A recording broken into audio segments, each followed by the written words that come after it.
For today's cooking vlog, magluluto tayo ng simpleng chop suey. Kaya ko nasabi simpleng chop suey kasi walang atay, walang hipon. Dahil ang atay nakalimutan ko at ang hipon naman sobrang mahal. So ang ating sahog ngayon ay only baboy and sibuyas, bawang. Naglagay na rin ako ng paminta. At umiyak si Naya. Pero magtimpla, makagugot niya. Okay. Ilagay ko na ang baboy. Kalahating kilo to guys. And then maglagay na ako ng konting asin.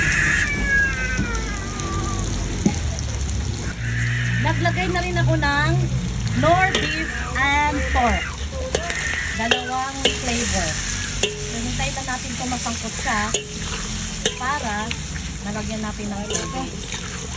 Ng konti kasi gisado ito. Kalahating kilo ito guys. Ano ko, konti lang ano? Para ka naman ito.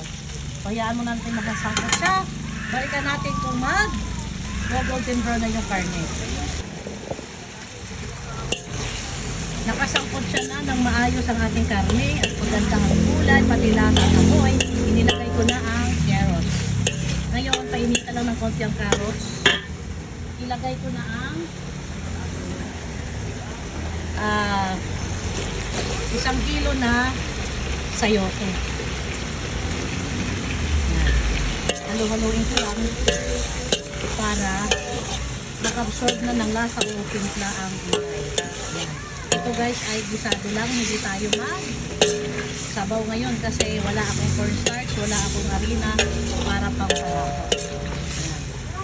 Paamuyin lang din natin ng konting init, saka natin ilagay ang beans. Ngayon, dahil wala tayong pampalapot, ang gagawin ko pampalapot ay binating itlog na 4 na Okay, sabay natin batiin. Okay. Magbati tayo. Sige, magbati tayo, bati-bati tayo. Hello, Okay, hey. yan. Tapos guys, pabisa po luto ni mama. Ayan. Ano yung mo agurin mo? Masarap itong ating chop suey with egg. Diba? Tingnan nyo. mabitin yan. Anong bitin? Di pa yan. Madami pa ito. Ilalagay ko na rin ang siling pula. Gusto mo Or stibel. O ilagay mo na itong ano, kung nagmamadali ka. Guys, wala na guys. Nanlalambot na yung mga anak niya guys. Malnourished na. Lalo na ako. Oh, lalo na ikaw. Dahil puyat ka ng puyat. Oh, hulog mo. Dahan-dahan para mahalo-halo Guys, sige ka. naman kasi yung putol oh. Dali Sino na. ba kakain nito? Ang kapal oh. Dalian mo na. Ang dami pang salsat eh. Oh, gutom ka na. Tapos dami pang salsat. Oh, Oh. Hugasan mo yun. Kamahal ng repulyo. Natapon pa niya mga guys eh. Yan kasi yung ingay eh. Pinakabuhos na. Dali. Tapos itong ano, Pechay Bagyo, buhos mo na. Lagay yun sa pencil bago. Buhos mo na rin. Ayaw mo ng bangi gold. Dali para matakpan. Para Alin buhos ko? humupa na. Ito. Parang huhupa. Ang laki na. Ang dami na. Iganon mo lang, sige. Dahan-dahan kasi binibigla mo eh. Minsan ka na nga lang tumulong sa akin eh, dahan-dahan. Wow. Tinutulungan ka na ka. Nagreklamo ka pa. Sandali lang. Haluin ko lang sandali para mainitan Hindi, ka. lagay natin. Oh. Sige, ilagay mo. Delete naman yun eh. Kaya nga, sige. Diba? Naka-hyper ba? I-ano mo naman? Wait lang ha. Wait lang ha. Pechay Bagyo to guys, at saka dahon ng celery.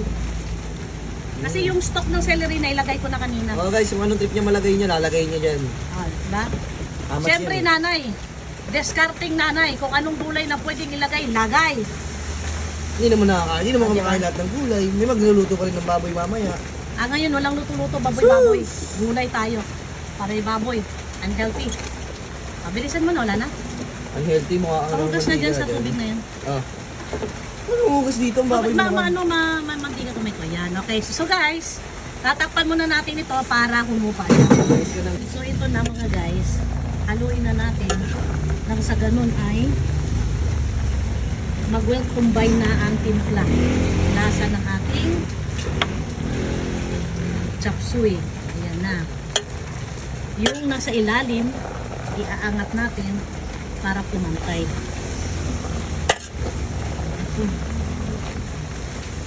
Ayan. Ang bango. Sarap.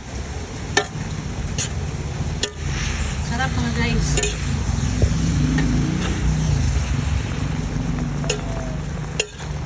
Ayan.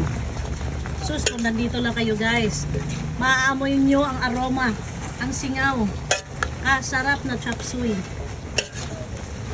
Wala pa tong ano ha, hipon ha, at saka atay. Kasi hindi talaga ako bumili ng hipon, sobrang mahal. 600.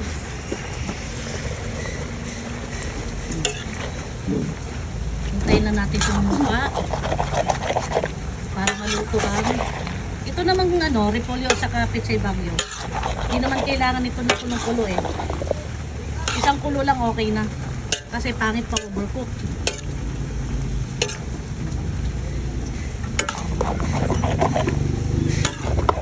Yan.